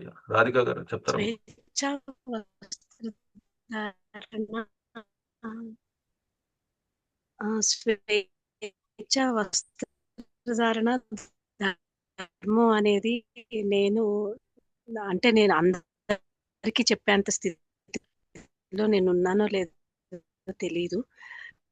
నా మటుకు నేను పాటిస్తానండి. అంటే నా తల్లిదండ్రులు, మా అత్త మామగారు నన్ను చూసి ఇబ్బంది పడకుండా, నా భర్త నువ్వు ఇది వేసుకోకు, అది వేసుకోకు అని చెప్పకుండా, అంటే తను ఇబ్బంది పడేలాగా, ఇంకా నేను ఒకరితో చెప్పించుకోకుండా నా బాధ్యతలు నేను కంప్లీట్ చేసుకుని, నా ఇంటి బాధ్యతలైనా ఏవైనా ఇంకొకరికి చెప్పే అవకాశం రాలేదు. వస్తుందో రాదో తెలీదు. నా ఇంట్లో నా బాబునైతే ఎడ్యుకేట్ చేస్తూ ఉంటాను. బయటికి వెళ్ళేటప్పుడు టాన్ జీన్స్ అవి ఇందాక యశోద్ గారు చెప్పారు, నేను అదే చెప్తూ ఉంటాను. మన ధర్మంలో చిరిగిన వస్త్రం వేసుకోకూడదు. సనాతన ధర్మంలో చిరిగిన వస్త్రం వేసుకోకూడదు. దానికి లాజికల్ రీజనింగ్ కూడా చెప్తాను. నువ్వు ఎక్కడన్నా కూర్చున్నప్పుడు అది ఇబ్బందికరమైన ప్లేసుల్లో చిరిగిన, అది నీ ప్రైవేట్ పార్ట్స్ కనిపించని చోట చిరిగినా ఇబ్బంది అవుతుంది. ఇట్లాంటివి వేసుకోకూడదనే మన ధర్మంలో చెప్పారు, అన్ని సైంటిఫికల్ గా. ఎందుకంటే ఇవాల్టి జనరేషను మనం చెప్పేది వినట్లేదు. ఎందుకు అనేది ముందొస్తోంది. ఆ ఎందుకుకి రెడీ అయినప్పుడే నేను చెప్పడానికి రెడీ అవుతున్నాను. అంటే జనరేషన్ తప్పో లేకపోతే ఏమో నాకు తెలీదు. మనం ఏదైనా చెప్తే ఎందుకు, ఫస్ట్ క్వశ్చన్ ఎందుకు. ఆ ఎందుకులకి రెడీ అయిన తర్వాతే ఏదైనా చెప్పాలని నేనైతే డిసైడ్ అవుతున్నాను. మా బాబుకి 11 ఇయర్స్. ఆ 11 ఇయర్స్ లోనే ఫస్ట్ ఏదైనా చెప్తున్నా ఎందుకు, ఇలాగే ఎందుకు, అలాగే ఎందుకు కాదు. అందరి పిల్లల్లో అది చూశాను నేను ఫస్ట్‌లో మావాడిదేనేమో అనుకున్నాను. కానీ జనరేషన్ ప్రాబ్లమ్ అని నాకు అర్థమయ్యి, నేను ఏదైనా చెప్పాలి అనుకుంటున్నప్పుడు, చిన్న ఎగ్జాంపుల్, మొన్న ఒక పాప మీద ఇసుక పోసేసాడు. ఆ పాప కూడా మా వాడి చెడ్డీలు లాగింది. నేను చూస్తూనే ఉన్నాను ఈ మా బిల్డింగ్ లోంచి. అలా చెయ్యొచ్చు కాదు కదా అని అంటే, ఇప్పుడు ఆ పాప పెద్దదైంది, నువ్వు పెద్దవాడివి అయ్యావు, ఎందుకు నువ్వు అలా చేశావు అంటే, ఎందుకు చేయకూడదు? ఆమెకేమైనా కొమ్ములున్నాయా? అమ్మాయే గదా! అంటే ఆ పక్కన అమ్మాయి గూడా ఆర్గ్యుమెంట్. ఇద్దరిని నేను కాంప్రమైజ్ చేయడానికి ఫస్ట్ నేను ప్రిపేర్ అవ్వాలి అని అనుకున్నాను. ఇంటికి తీసుకొచ్చి నేను ఫస్ట్ ఒక 10 మినిట్స్ ప్రిపేర్ అయ్యి, తప్పమ్మా మీలో ఇప్పుడు బాడీ పరంగా చేంజెస్ వస్తున్నాయి. అలా మీద పోసుకోవడం, బట్టలు లాక్కోవడం అవంతా కాదు. చిరగరాని చోట చిరిగితే ఆ పాప పరిస్థితేంటి? ఇలా నాకు చేయడానికి నేను టైం తీసుకుంటున్నాను.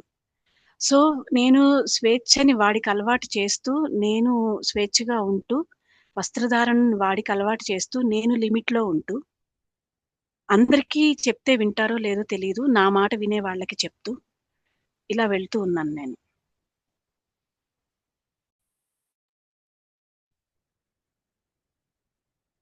అండ్ ఇప్పుడు పిల్లల్లో ఏమైందంటే అండి, బుక్ రీడింగ్ హ్యాబిట్ అనేది కంప్లీట్‌గా పోయిందండి. ఎంతసేపు మొబైల్ ముందు కూర్చొని, ట్యాబ్ ముందు కూర్చొని, ఏదో ఒకటి అందులో చదవటమే కానీ, కనీసము ఒక బుక్కు అసలు స్కూల్స్‌లో కూడా రామాయణ, మహాభారతం ఒక సబ్జెక్ట్ చేసేసి, మన ఎథికల్ వాల్యూస్ అదొక సబ్జెక్ట్ పెడితే అయినా రోజు అలా ప్రీచింగ్ చేస్తూ ఉంటే, ఏమన్నా మారతారేమో తెలియదు. నేను అబ్జర్వ్ చేసిందేంటంటే, అనుకోకూడదు ఒక లేడీ అయ్యి ఇలా చెప్పకూడదు గానీ, ఇప్పుడున్న సొసైటీలో పాపం అబ్బాయిలే చాలా ఇన్నోసెంట్‌గా ఉన్నారు. ఒకప్పుడేంటి మోసం చేసేవాళ్ళంటే, మా జనరేషన్ టైమ్‌లో అబ్బాయిలు మోసం చేస్తారనుకునేవాళ్ళం. ఇప్పుడు చూస్తే అమ్మాయిలే మోసం చేస్తారండి. నేను ఎదురుగా వెళ్తూ ఉంటాను.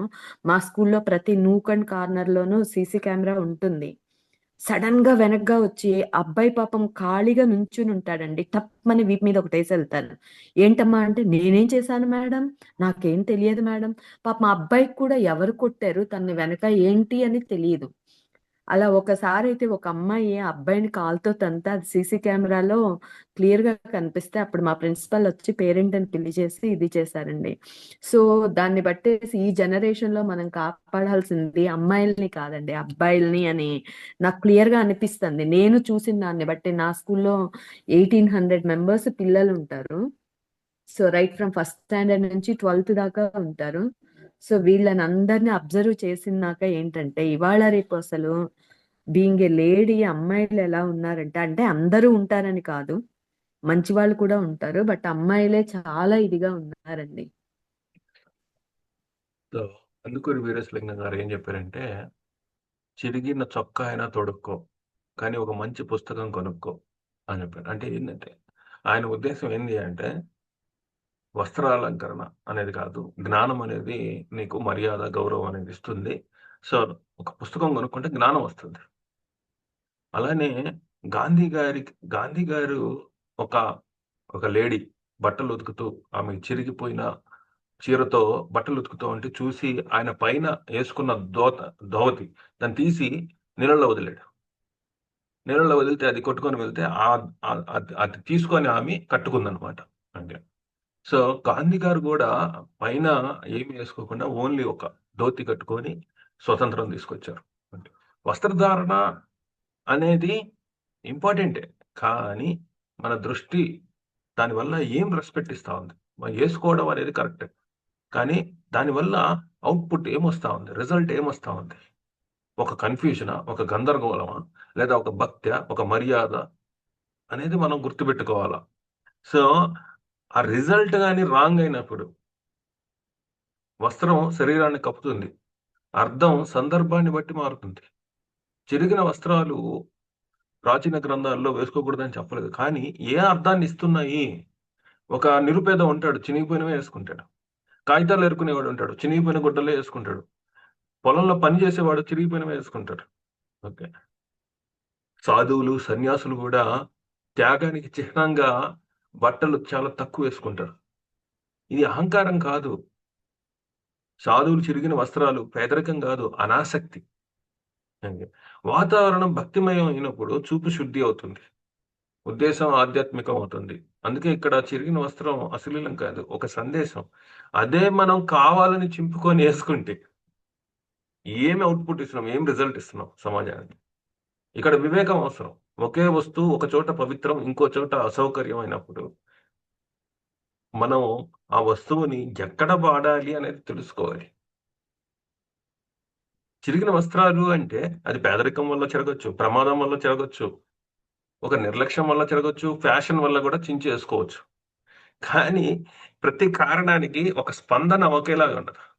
ఇది ఫ్యాషన్ వల్ల, ఒక నిర్లక్ష్యం వల్ల, లేదా అట్రాక్షన్ కోసం చింపుకొని తిరిగితే దాని అవుట్‌పుట్ భయంకరంగా ఉంటుంది.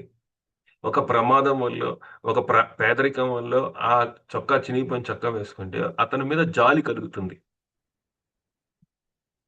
వస్త్రం మన విలువని నిర్ణయించదు. ఎవరైనా చిరిగిన దుస్తుల్లో ఉన్నారని వారిని తక్కువగా చూడడం అధర్మం. మనుషుల గౌరవం బట్టల్లో కాదు, వాళ్ళ భావాల్లో ఉంటుంది.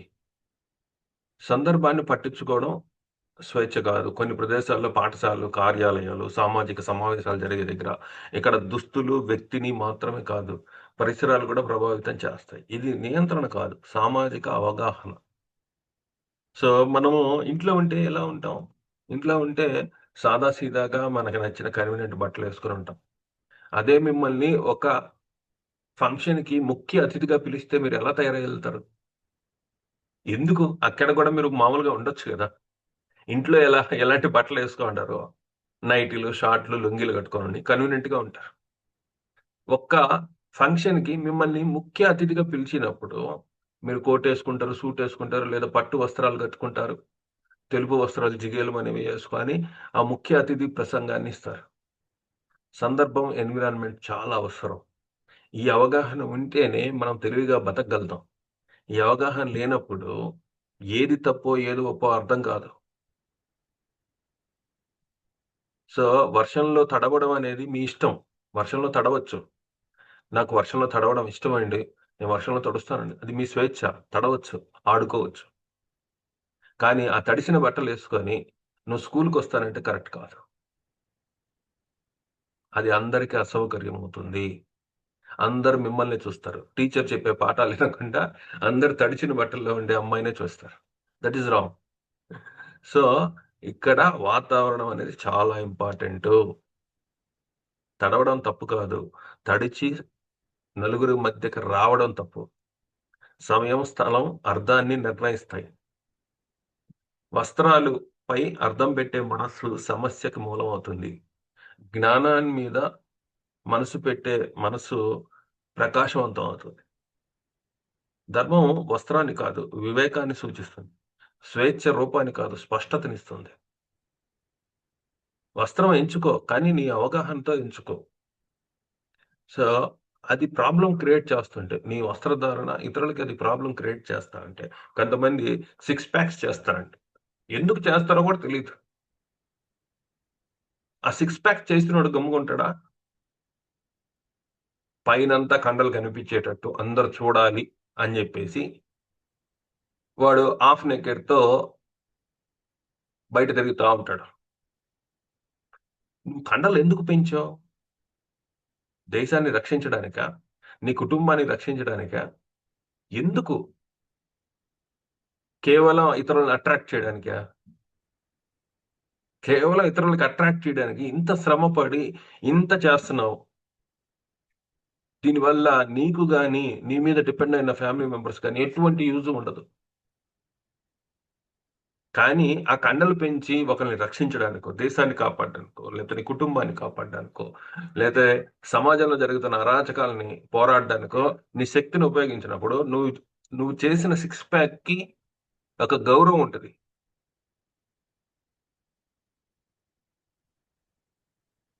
యెస్ అండి.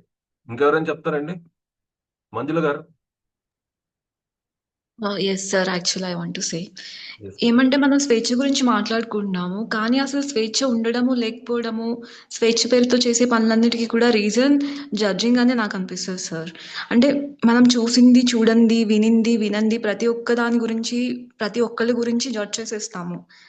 ఒక జడ్జింగ్ చేసే పని చేసే జడ్జ్ గారు కూడా ఏం చేస్తారు, ఒక క్రైమ్ చేసిన వాళ్ళని తీసుకొస్తే వాడు ఎందుకు చేశాడు, ఏంటి అనేసి రకరకాల రూల్స్, చట్టాలన్నీ పెట్టుకొని జడ్జ్ చేస్తారు. కానీ మనం మాత్రం ఇమ్మీడియేట్ ఆ క్షణమే మన మనసులో జడ్జ్ చేసేస్తాము. అది పైకంటాము, గాసిపింగ్ చేస్తాము. అండ్ నెక్స్ట్ జనరేషన్ వాళ్ళు కూడా అదే చూసి నేర్చుకుంటారు. సో మనలాంటి వాళ్ళని మనం కూడా తయారు చేస్తున్నాం కదా సార్. సో అలా కాకుండా ఇప్పుడు జడ్జింగ్ అనేది లేకపోతే అసలు ఫ్రీడమ్ అన్న కాన్సెప్ట్, ఫ్రీడమ్ లేకపోవడము, ఫ్రీడమ్ పేరుతో ఫ్రీడమ్ లేకపోవడం పేరుతో చేసే ఏవి కూడా ఉండవు సార్. సో ఐ థింక్ మనం నేర్పించాలి అంటే జడ్జింగ్ చేయకపోవడం నేర్పించాలి. మనం కూడా అదే నేర్చుకోవాలి అని చెప్తాను.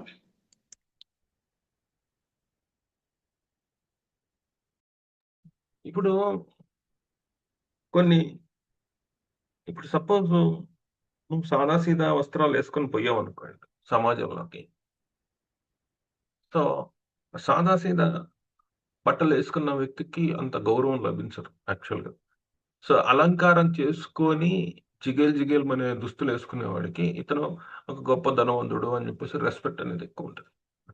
It's kind of a judgement. అది ఆ, ఆ, మనుషుల్లో కోర్ వాల్యూస్ అన్నమాట. అంటే వస్త్రాలను చూసి గౌరవాన్ని ఇవ్వడం అనేది తెలియని మనుషుల్ని వస్త్రాలు చూసి గౌరవిస్తారు. సో ఎప్పుడైతే మనిషి యొక్క జ్ఞానం బయటకు వస్తుందో, అతను కాషాయ వస్త్రం ధరించి ఓకే ఊరినే పైన అట్లా కప్పుకున్నా కూడా అతను రాగానే వంగి వంగి దండాలు పెడతారు. ఓకే సాష్టాంగ నమస్కారాలు చేస్తారు, కాళ్ళకు పూజలు చేస్తారు. ఓకే నీళ్లు పోసి కడుగుతారు కూడా. ఇక్కడ జ్ఞానం అనేది శరీరం మీద ఉండే వస్త్రానికంటే విలువైందైంది. ఎప్పుడైతే మనం జ్ఞానము విలువైందిగా అందరికీ చాటుకుంటామో, మనం ఏం వేసుకున్నా వేసుకోకపోయినా పెద్ద దాంట్లో అభ్యంతరం ఉండదు. ఓకే ఎందుకంటే మనల్ని ఎవరు చూసినా కూడా ఆ జ్ఞాన దృష్టితోనే చూస్తారు కాబట్టి, సో జ్ఞానవంతులుగా గుర్తిస్తారు కాబట్టి. ఇంకెవరైనా చెప్తారండి? సార్ నేను ఒక్క పాయింట్ చెప్పాలనుకున్నా సార్. చెప్పండి. సార్ ఇప్పుడు మీరు చెప్పారు కదా సార్, ఇప్పుడు గుడికి వెళ్ళాలంటే ఒక డ్రెస్సు, పోలీస్కి ఒక డ్రెస్సు. సో ఇక్కడ డ్రెస్ అనేది ఎలా పుట్టింది అసలు? వేసుకోవాలనే వేషధారణ, సందర్భం అనే దాన్ని బట్టి పుట్టింది.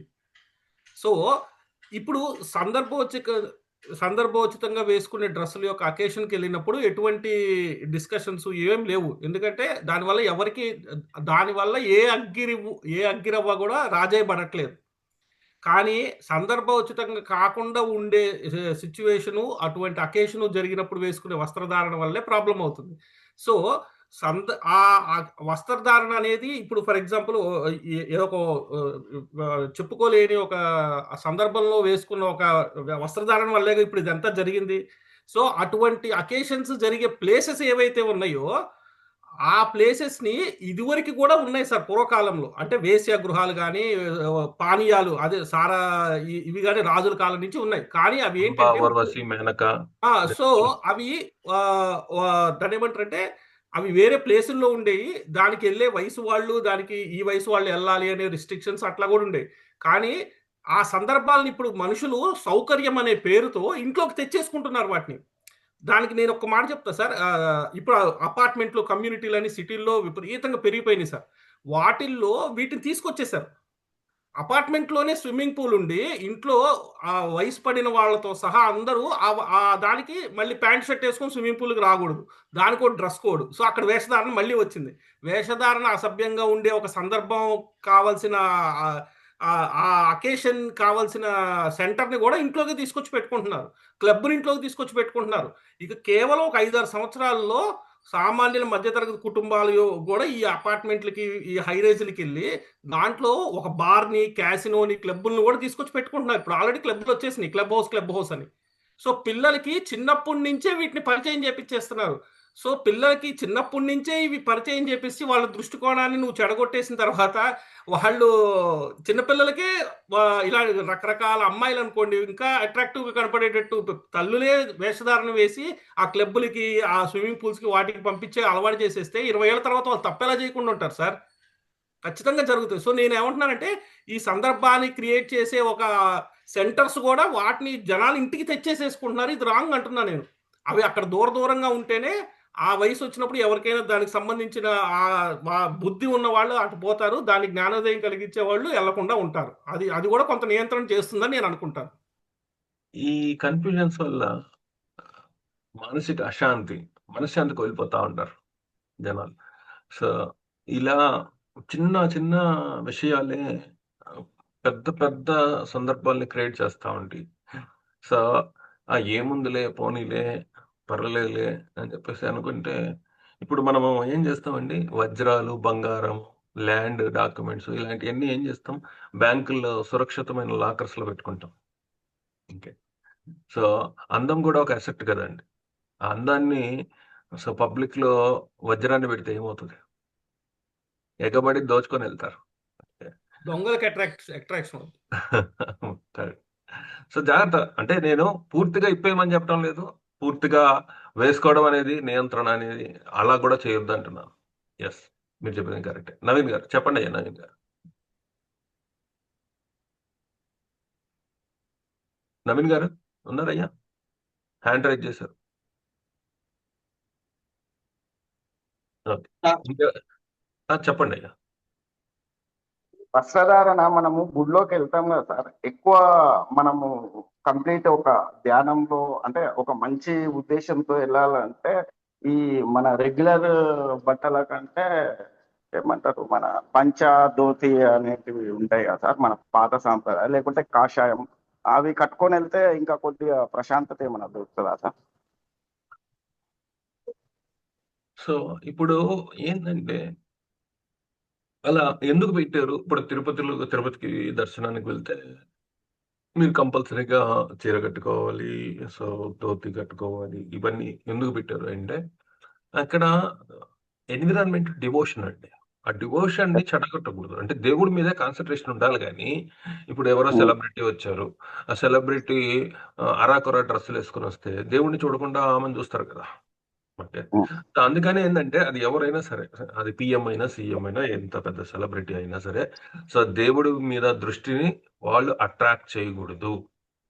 సో అందుకని ఈ రూల్ పెట్టారు. అంటే దేవుడి మీద ఎక్కువ ఇంపార్టెన్స్ అనేది ఇచ్చారు. అంతేగాని సో వీటి మీద ఈ విధమైన నియంత్రణ పెట్టారు అంటే దేవుడి మీద దృష్టి సారించడానికి ఎక్కువ మంది భక్తులు అక్కడికి వస్తారు.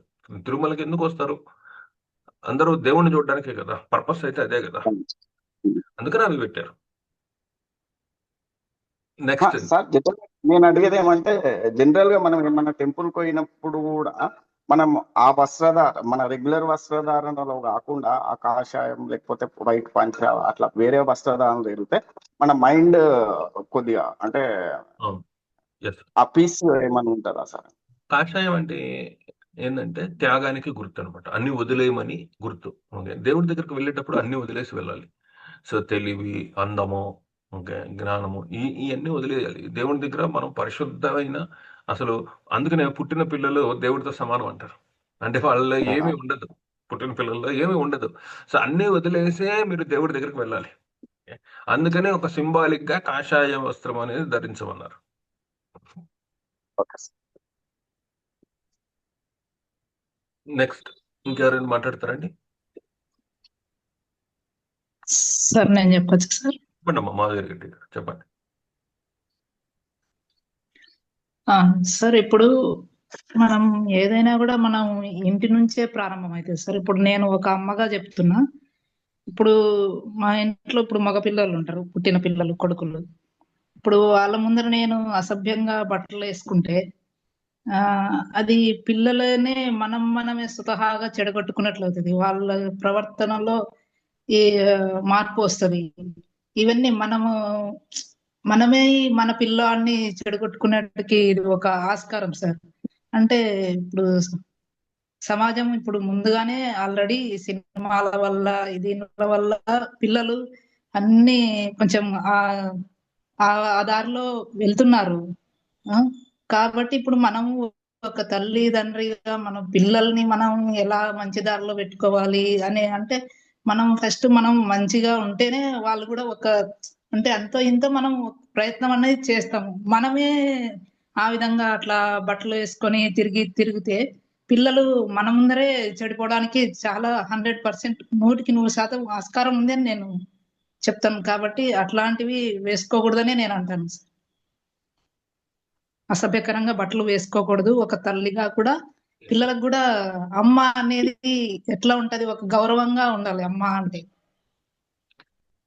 తల్లి ఒక బస్సులో చిన్న పిల్లవాడికి పాలు ఇవ్వడానికి తన స్తనాన్ని తీసింది, పిల్లవాడికి పాలు ఇవ్వడానికి. అప్పుడు బస్సులో అందరూ కూడా తలదిప్పుకునేశారు. మీకు ఆమెను చూడలేదు. ఆమె చీర కొంగి ఇట్లా కప్పుకొని పిల్లవాడికి పాలు ఇచ్చింది. దాంట్లో అందరి దృష్టి ఏంటంటే మాతృత్వం అనే దాని మీద ఫోకస్, దానికి ఇచ్చే రెస్పెక్ట్ అనమాట. సో అదే బయట ఇప్పుకొని తిరిగితే ఇంకా పిల్లవాడు లేదు, మాతృత్వం లేదు, ఏమీ లేదు.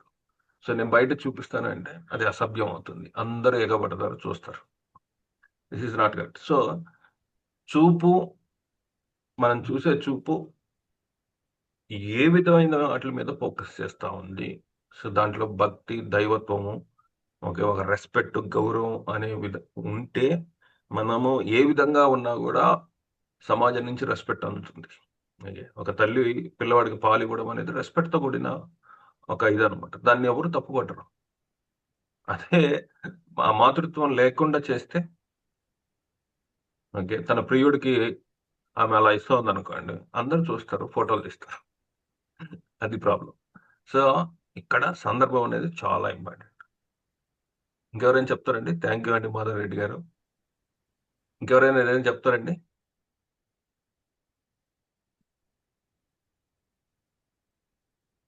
సత్య గారు ఉన్నారా? సత్య గారు నిద్రపోతున్నారా? లేదు సార్, వింటున్నాను. నేను చెప్తారా కన్క్లూషన్? ముగిద్దాం. అవును సార్.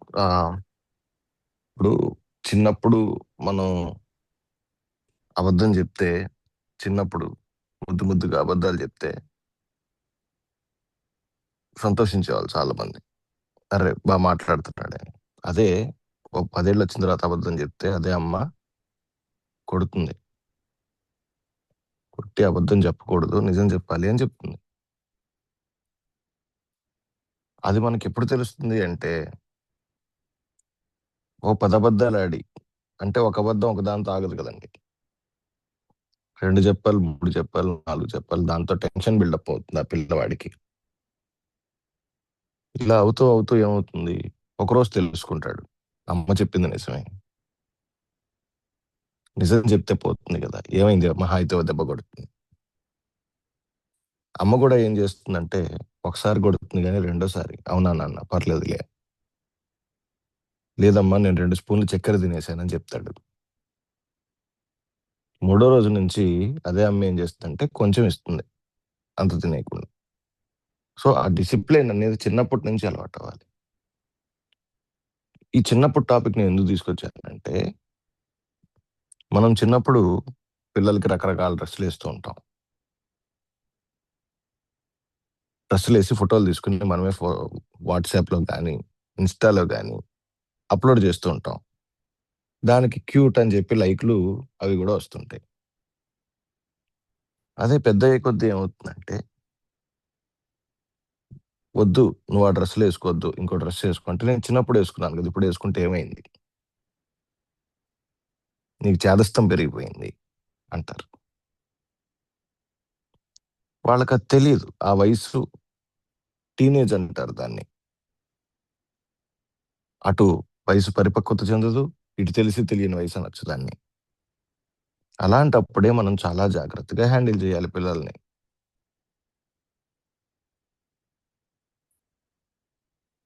ఇలా కాకుండా ఇప్పుడు చాలా మంది చాలా రకాలుగా చూస్తూ ఉంటాం. చూసిన వాళ్ళందరినీ అనుసరించాలనుకోవడం, అది మన మైండ్ సెట్ మీద ఆధారపడి ఉంటుంది. చిన్నప్పుడు మా నాన్న ఎగ్జిబిషన్ తీసుకెళ్లి గన్ను కాల్పించాడు. నేను పెద్ద అయిన తర్వాత అదే గన్ను పట్టుకుని తిరుగుతానంటే ఒప్పుకుంటారా?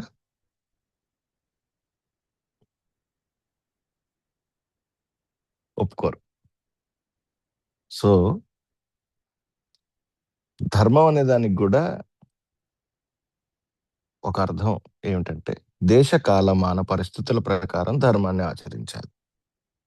దేశము కాలము. నేను మా ఊర్లో ఉన్నప్పుడు పంచె కట్టుకునే మార్కెట్కి వెళ్ళేవాడిని, పంచె కట్టుకునే ఎక్కడికైనా వెళ్ళేవాడిని. కానీ ఇక్కడ అమెరికాకు వచ్చిన తర్వాత ఆ పంచె గుడి వరకే పరిమితమైంది. నేను మార్కెట్కి వెళ్ళినా, ఇంకొక చోటుకి వెళ్ళినా, ఇంకో చోటుకి వెళ్ళినా వాళ్ళు యాక్సెప్ట్ చేయరు. వాళ్ళకి తెలియదు అదంటే ఏంటో. నేను అదేదో ఏదో ఇంకా ఇంకా గట్టిగా చెప్పాలంటే, ఒక ఆయన్ని హాస్పిటల్లో కలవడానికి లుంగి కట్టుకుని వెళ్ళాను. నేను ఓ పెద్ద ఆయన ఇద్దరం వెళ్ళాం. పాపం ఆయన చివరి స్టేజ్లో ఉన్నారు, ఇంకా ఓదార్దాం అని చెప్పి వెళ్ళాను. నాకు టైం లేదు, ఇంటికొచ్చి వస్త్రధారణ చేంజ్ చేసుకునే టైం లేదు కాబట్టి నేను అలాగే వెళ్ళాను.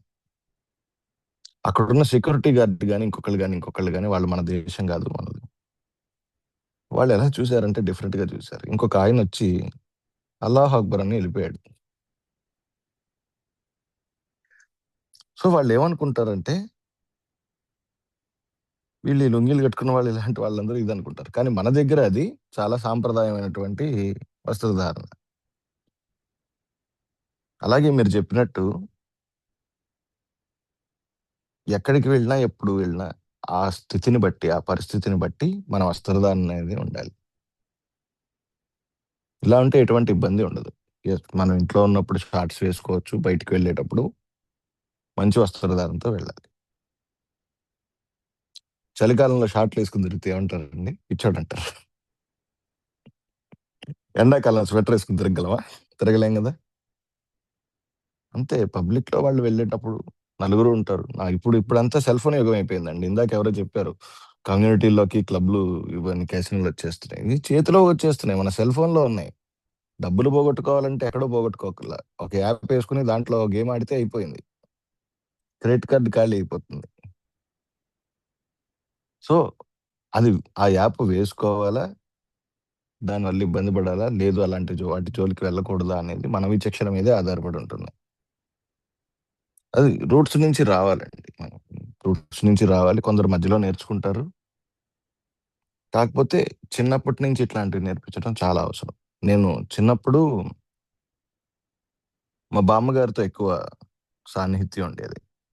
ఆవిడ చిన్నప్పటి నుంచి హనుమంతుడి గురించి, రాముడి గురించి చెప్తూ పెంచింది నన్ను. సో నాకు కొన్ని రోజులు కృష్ణుడు అంటే ఇష్టం ఉండేది కాదు. ఎందుకంటే నేను చిన్నప్పటి నుంచి రాముడి కథలే వింటూ పెరిగాను. ఎవరన్నా కృష్ణుడు అంటే ఓహో ఇంతమంది ఇట్లా ఉంటారు ఆయన చుట్టూ, నాకు ఇష్టం ఉండేది కాదనేవాడిని. కానీ పెద్దయ్యే కొద్దీ, ఆ భారతం చదివే కొద్దీ, అబ్బా మాస్టర్ మైండ్ అంటే ఈయన కదా, అసలు నడిపించింది మొత్తం ఈయనే కదా. రాముడికైనా హనుమంతుడి సాయం కావాల్సి వచ్చింది, వానరుల సాయం. కానీ ఈయన సింగిల్ హ్యాండ్తో కదా మొత్తం యుద్ధాన్ని నడిపించాడు భారతంలో. మరి అప్పుడు రాముడు గొప్పవాడా, కృష్ణుడు గొప్పవాడా? త్రేతాయుగంలో రాముడు గొప్పవాడు, ద్వాపర యుగంలో కృష్ణుడు గొప్పవాడు. కానీ కలియుగంలో మనిషి గొప్పవాడు. మన నడవడిక గొప్పది. మనం నడవాలి, నడిపించాలి మంచి మార్గంలో.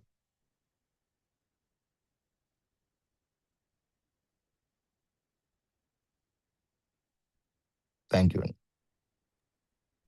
Very good sir, very good, బాగా చెప్తారు. ధర్మం వేషంలో ఉండదు, నువ్వు చూసే విధానంలోనే అది ఉంటుంది. నువ్వు చూసే విధానమే యథా దృష్టి తదా సృష్టి. నువ్వు చూసే విధానమే నీ ప్రపంచం. శీలం పరమం భూషణం. స్వభావమే అసలైన ఆభరణం. నువ్వు ఏదో గోల్డ్ వేసుకోవాలి, సో ఆ చెముక్కలు అవన్నీ కూడా చూపించాలి, కరెక్ట్ కాదు. నీ క్యారెక్టరే నీకు అసలైన భూషణం. స్వేచ్ఛను చూసి కాదు, స్వభావాన్ని అర్థం చేసుకొని మనం నిర్ణయించుకోవాలి. స్వేచ్ఛ నా హక్కు అని చెప్పేవారి తప్పు. ఎందుకంటే ఆచరణ ఇతరులపై ప్రభావం చూపుతుందా అనే ప్రశ్న వేయకపోవడం, స్వేచ్ఛను బాధ్యత లేకుండా వాడటం. ఓకే, కర్తవ్యం లేని హక్కు భారం అవుతుంది, బాధను కూడా తీసుకొస్తుంది. అందుకనే అందరూ ఏడుస్తున్నారు. సంస్కృతి పేరుతో తీర్పు వేసేవారిది అసలైన తప్పు. తమ భయం, తమ అసౌకర్యాన్ని అది ధర్మం పేరు చెప్పి ఇతరుల మీద రుద్దడం కూడా తప్పు. రూపాన్ని చూసి వ్యక్తిత్వాన్ని కొలవడం. భయం ధర్మం వేషంలో వస్తే అది అజ్ఞానమే అవుతుంది. స్వేచ్ఛ అనేది ఒక నది లాంటిది, అది ప్రవహించాలి, కానీ దానికి ఒడ్డు ఉండాలి. ఒడ్డు లేకపోతే అది ఊర్లోకి వచ్చేస్తుంది, దాన్ని వరద అంటాం. ఒడ్డు అంటే నియంత్రణ కాదు, ఆ శక్తికి ఒక డైరెక్షన్ ఇవ్వడమే. నేను స్వేచ్ఛగా జీవిస్తున్నానా, లేక ఇతరుల స్వేచ్ఛని కాల్చేస్తున్నానా? మీ స్వేచ్ఛ అంటే ఇతరుల స్వేచ్ఛని కాల్చేయడం కాదు. నా సౌకర్యం అంటే ఇతరులకు అసౌకర్యం కాదు. సో నా అసౌకర్యం నిజంగా ధర్మమా లేదా ఒక అలవాటు అయిందా?